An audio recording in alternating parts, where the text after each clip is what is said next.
Hello commerce students, welcome back to the channel. आज आपल्याला golden rules of accounting start करायचा आहे. पाहायला जर गेलं तर टोटल अकाउंटिंग आजच्या लेक्चरवर डिपेंड आहे, जे की इन फ्युचरमध्ये तुम्ही पाहणार आहात. येणाऱ्या 2 ते 3 वर्षामध्ये जे काही अकाउंटिंग तुम्ही करणार ते ह्या आजच्या लेक्चरवर आधारित असणार आहे. त्यामुळे आजचं लेक्चर अतिशय इम्पॉर्टंट आहे.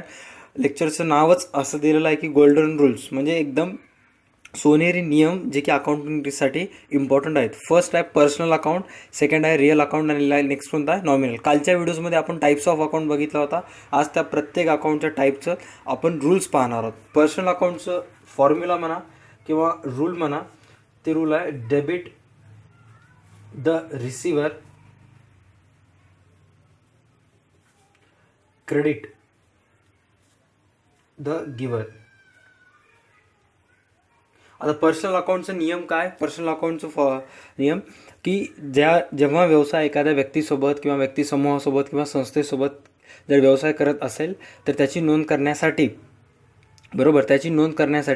जे अकाउंट ओपन केले जाते त्याची नोंद करण्यासाठी जे अकाउंट ओपन केले जाते त्या अकाउंटमध्ये जे नोंद होतात त्या अकाउंटला पर्सनल अकाउंट असे म्हणतात. बरोबर आहे. आता नियम काय म्हणाला आहे? Debit the receiver, credit the giver.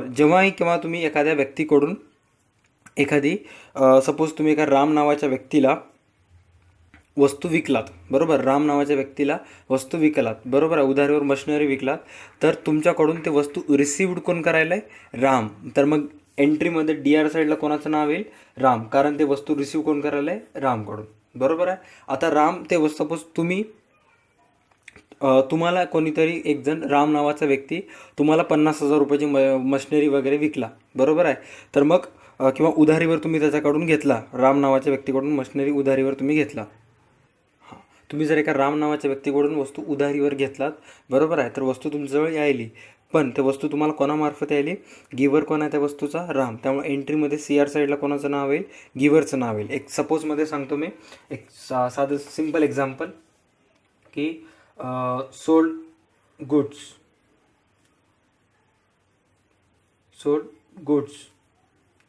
To Ram, बरोबर. रामला वस्तू विकला, बरोबर तुम्ही. तर तुमच्याकडून काय गेले? वस्तू गेले, बरोबर. ते वस्तू तुमच्याकडून घ्यायला कोण? रिसिव्हर ऑफ बेनिफिट कोण आहे? राम. त्यामुळे एंट्री काय होईल? Ram to sales. एंट्रीमध्ये DR साईडला काय येईल? रामचं नाव येईल, बरोबर. इथं सेल्स का आलं आपल्याला? हे नॉमिनल अकाउंटचे नियम लक्षात घेतल्यानंतर आपल्याला समजेल, ठीक आहे. त्याच्यानंतर नेक्स्ट आहे रिअल अकाउंट. आता रिअल अकाउंटचं एक्झाम्पल आहे, नियम एकदम सोपा आहे. डेबिट व्हॉट कम्स इन आणि नेक्स्ट आहे क्रेडिट व्हॉट गोज आउट. आता रिअल अकाउंट म्हणजे काय की व्यवसायामध्ये जे काही पैसे आले किंवा व्यवसायात काही मशिनरीज वगैरे आली, जर व्यवसायात ते मशिनरी वगैरे येत असतील तर त्याची नोंद होईल DRला, आणि व्यवसायातून एखादी संपत्ती वगैरे जात असेल तर त्याची नोंद कोणत्या साईडला होईल? CR साईडला. म्हणजे डेबिट व्हॉट कम्स इन, जर व्यवसायात एखादी रिअल अकाउंट आला तर त्याची नोंद DRला होईल. What comes in? Real account, asset comes in. आणि जर व्यवसायातून एखादा ॲसेट गेलं तर त्याची नोंद कोणत्या साईडला होईल? CR साईडला होईल. Suppose sold machinery for cash ₹10,000. Sold machinery for cash ₹10,000. आपण काय केलं? 10,000 रुपयासाठी नगदी मशिनरी विकून टाकला, बरोबर. तर आता व्यवसायातून सेल्स केल्यानंतर व्यवसायातून काय चालली? मशिनरी चालली, ॲसेट चालले. तर त्या बदल्यामध्ये व्यवसायामध्ये काय आले? कॅश आले, बरोबर. तर मग debit what comes in? Cash comes in. मग DRला काय येईल? Cash account DR to machinery account CR. Cash account DR to machineries account CR, बरोबर. त्याच्यानंतर नॉमिनल अकाउंटचा नियम आहे. नॉमिनल अकाउंटचा नियम पण सोपंच आहे. Debit all expenses and losses, debit all expenses and loss, credit all income and gains.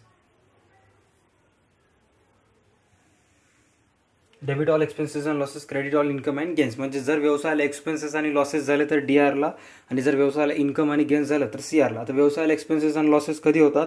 जेव्हा व्यवसाय salary paid करते, ॲडव्हर्टाइजमेंट वगैरे खर्च करते, वेजेस पेड करते, भरपूर एक्सपेन्सेस आहेत, बरोबर आहे. सपोज व्यवसाय पेड केलं salary, paid salary ₹5,000, paid salary ₹5,000. आता सॅलरी काय एक्सपेन्स आहे व्यवसायासाठी, तर एक्सपेन्सेस जनरल एंट्रीमध्ये कुठं होईल, डी आर साईडला. त्यामुळे एंट्री होईल सॅलरी अकाउंट डी आर.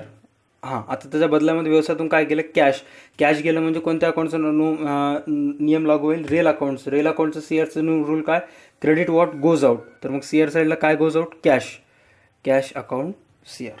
आता नीट आहे का, हे जे सगळे अकाउंटिंग बेस्ड आहे, हे अकाउंटिंग बेस्ड आहे डबल एंट्री सिस्टम. कशावर बेस्ड आहे, डबल एंट्री सिस्टम. आता डबल एंट्री सिस्टम म्हणजे काय, की प्रत्येक ट्रान्झॅक्शनमध्ये व्यवसायाला एकतर नुकसान होत असते किंवा व्यवसायाला फायदा होत असते. व्यवसायात एखादी वस्तू येते, व्यवसायात एखादी वस्तू जाते. एक रिसिव्हर ऑफ बेनिफिट असतो, एक गिव्हर ऑफ बेनिफिट असतो. प्रत्येक ट्रान्झॅक्शनचे दोन बाजू असतात आणि या दोन्ही बाजूची नोंद इन टर्म्स ऑफ डेबिट आणि क्रेडिटमध्येच करणे, ह्यालाच म्हणतात डबल एंट्री सिस्टम. आता डेबिट साईडला समटाईम्स पर्सनल अकाउंटचं डी आरचं नियम लागू होते, समटाईम्स रिअल अकाउंटचं डी आरचं नियम लागू होते, कधी कधी नॉमिनल अकाउंटचं नियम लागू होते.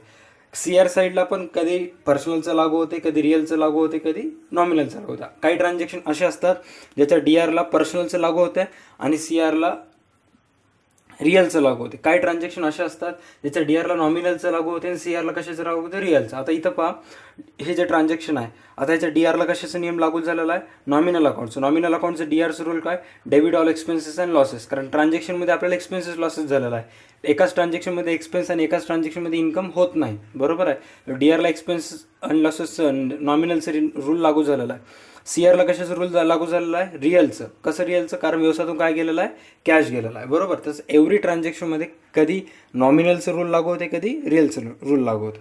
ठीक आहे, हेच आहे गोल्डन रूल्स ऑफ अकाउंटिंग. त्याच्यानंतर अतिशय इम्पॉर्टंट म्हणजे काही बॅलन्सेस असतात. सर्वात व्यवस्थित लिहून घ्यायचं तुम्ही प्रत्येक जणांनी. सर्वात फर्स्ट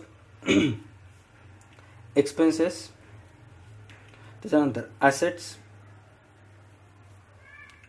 कॅपिटल, इन्कम,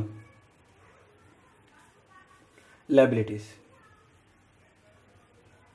हां, हे बॅलन्स पक्का लक्षात ठेवायचं. एक्सपेन्सेसला असते डेबिट बॅलन्स, ॲसेटला असते डेबिट बॅलन्स, त्याच्यानंतर कॅपिटलला क्रेडिट, इन्कमला क्रेडिट आणि लायबिलिटीजला क्रेडिट. हे पक्का लक्षात ठेवा, हे आपल्याला नेक्स्ट लेक्चरचं बेस आहे. एक्सपेन्सेसला डेबिट बॅलन्स, ॲसेटला डेबिट बॅलन्स, एक्सपेन्सेस आणि ॲसेटला डेबिट बॅलन्स, कॅपिटल, इन्कम आणि लायबिलिटीजला क्रेडिट बॅलन्स. म्हणजे जेव्हाही केव्हा तुम्ही एखाद्या एक्सपेन्सेसचं लेजर बॅलन्स तयार कराल, त्या प्रत्येक वेळेस त्याची डी आर बाजू जास्त येणार. जेव्हा केव्हा ॲसेटचं लेजर बॅलन्स तयार करणार, त्या प्रत्येक वेळेस ॲसेटची डी आर बाजू जास्त येणार. आणि कॅपिटल, इन्कम आणि लायबिलिटीजचं ऑलवेज सी आर बाजू जास्त येते, कंपल्सरी. ठीक आहे, that's it for today's video.